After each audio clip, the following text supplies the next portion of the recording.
18th century London. A city filled with smoke, wealth, and contradictions. Home to over 500,000 people, one of the world's largest trading centres. Yet also a metropolis where poverty, disease, and chaos roamed its narrow streets. This was the era when the empire rose. Wealth from the seas flowed to the banks of the Thames, bankers and merchants added to their fortunes, and the aristocracy moved into grand mansions rising in the magnificent squares of the West End.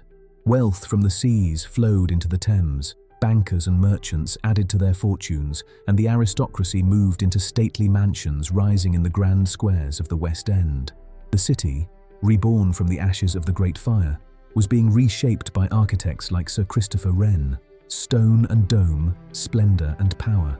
London was no longer just a city, but the heart of a rising global superpower.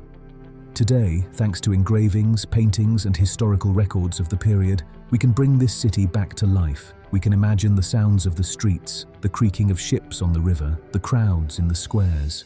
Now, we go back about 300 years. This is 18th century London. Our camera glides slowly over the Thames River. Before us rises one of the most iconic structures of 18th century London, Old London Bridge. This is not just a bridge, it is the beating heart of the city. For centuries, this stone structure connecting the two banks of London was like a small city unto itself. Houses, shops, and narrow passageways lined its surface. Crossing the bridge was not just an ordinary journey, but an experience in itself. Take a look. The houses are almost leaning over the river. Wooden beams, narrow windows, thin smoke rising from chimneys. The Thames flows beneath. The sound of oars, the creaking of sailboats, and the rhythm of water hitting the stone arches. This river was the empire's trade route.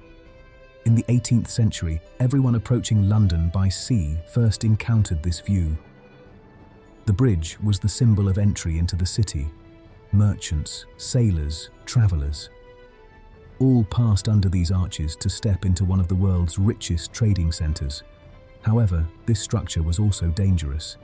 Narrow passages, dense crowds, and strong river currents. Crossing London Bridge took courage, yet it stood for centuries. With its stone arches and the houses built upon it, it carried a medieval London into the 18th century. This bridge was a threshold between the past and the future, and for anyone arriving in London at that time, it meant only one thing: you are passing through the gates of the empire. Rising behind thick stone walls on the north bank of the River Thames, the Tower of London is one of the city's oldest and most powerful symbols. It is the Tower of London.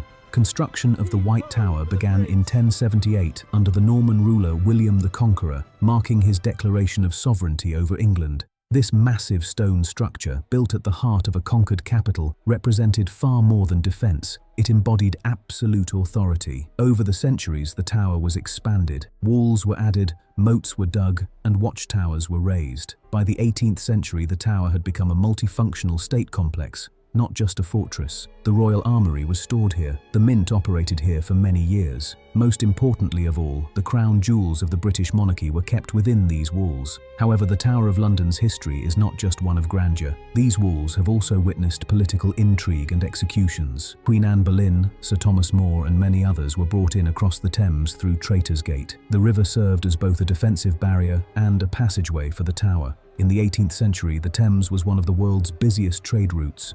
As ships carrying spices, textiles, tea and coal passed the tower, England's global power grew year by year. The tower witnessed all this change. With its medieval stone walls, it stood the test of time at the heart of a rising empire. For anyone arriving in 18th century London, the Tower of London conveyed a single message: this city is ruled by power as well as trade. Our camera slowly glides towards a wide cobblestone square. Before us rises the structure in all its splendour, the new heart of 18th century London, St. Paul's Cathedral. It is not yet surrounded by dense buildings as it is today. The cathedral stands alone, like a solitary but magnificent monument, dominating its own space. The huge dome rises as if piercing the sky. At approximately 111 metres high, it is the undisputed ruler of the London skyline of the period. A landmark for sailors approaching from the sea, a symbol of power for merchants entering the city. This structure was designed by Sir Christopher Wren after the Great Fire of London and completed in 1710. The dark Gothic lines of the Middle Ages had given way to Roman-inspired classical architecture. Wren drew his inspiration particularly from St. Peter's Basilica in Rome. The giant columns and triangular pediment on the front facade proclaimed that England was now competing with European architecture. The bell towers on either side add balanced and symmetrical strength to the structure. If you notice, the surroundings are still quite open. This was a time when London was not yet a crowded metropolis in the modern sense. The wide area in front of the cathedral was a gathering place for the people. Sermons were heard here, news was spread, and even business connections were made. People ascending the stairs, gentlemen in long coats, elegant ladies in hats, merchants and clergy. This is not merely a place of worship, it is a symbol of the spirit of the British Empire. Even the smallest whisper under the dome echoes, just like London's growing influence on the world. When someone came to London in the 18th century, looking at this structure, they understood this city may have been burned, but now it is reborn in stone and dome. As the River Thames curves eastward from London, the city gradually unfolds. The hustle of commerce and the narrow medieval streets fade into the background as two symmetrical domes appear on the horizon. Orderly, balanced and self-assured, this is Greenwich. This is Greenwich. Completed in the mid-18th century, the Royal Naval Hospital is more than just a charitable institution. It is an architectural declaration of Britain's naval power. It was designed by Sir Christopher Wren. Wren, the architect of St. Paul's Cathedral, did not build a religious monument here, but a complex representing the empire's naval backbone. Shaped by the contributions of Nicholas Hawksmoor, the hospital was completed in 1751. The aim was to provide shelter for sailors wounded in battle and those who had retired. But what emerged was so much more than just a hospital. It features spacious courtyards, long colonnades, and a dramatic perspective opening between two domes. Every detail was deliberate. Every ship approaching London via the Thames encountered this magnificent facade. Greenwich was the capital's gateway to the sea. In the 18th century, the British Empire controlled the world's trade routes, and its navy stretched from the Mediterranean to the Indian Ocean. As ships carrying spices, tea, textiles and coal sailed down the Thames, this building served as a reminder of the military might that backed them.